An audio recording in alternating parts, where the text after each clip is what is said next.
ஏண்டி 2 பேரும் ப்ரொஃபஸர்னு சொல்றாங்க, மாசம் 20,000 சம்பளம்னு சொல்றாங்க. ஒரு 500 ரூபாய் கொடுத்து வேலைக்கு ஆள் வச்சுக்கலாமே. ஒருவேளை கஞ்சனுங்களா இருப்பாங்களோ? சிச்சி, அப்படிலாம் இருக்காது. உலகமகா கஞ்சனுங்களா இருப்பாங்க. மச்சான், இப்ப இதுக்கு நீ பதில் சொல்றியா இல்ல கொம்ப? டேய் மேடம் ப்ளீஸ் கொஞ்சம் இப்படி வரீங்களா? அப்படியே அந்த ஸ்டண்ட் பார்ட்டியையும் வர சொல்லு. நீரே இப்படி வா. மேடம் நீங்க நினைக்கிற மாதிரி நாங்க ஒண்ணு கஞ்ச பசங்க இல்ல. பெர் டே 2000 செலவாகுது தெரியும்ல? டேய் இப்ப நீங்க சொன்ன மாதிரி எங்களுக்கு கல்யாணமா எங்க பொண்டாட்டி பிரசவத்துக்கு போயிட்டாங்கன்னு வச்சுக்கோங்க. அப்ப எங்களுக்கு இதெல்லாம் தெரியாது, நாங்க கஷ்டப்படக்கூடாது. அதனால தான் இப்பவே நாங்க இதெல்லாம் கத்து வச்சிட்டு இருக்கோம். எப்படி?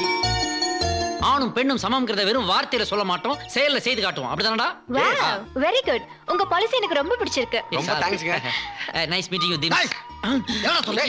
என்ன சொன்ன? மணி 7:30 ஆகி போச்சு, இன்னும் வரல. என்ன வரல? ஈடியா காபி சாப்பிட்டா தான் வரும். அவன் மறந்துட்டான், கத்திட்டு இருக்கத விட.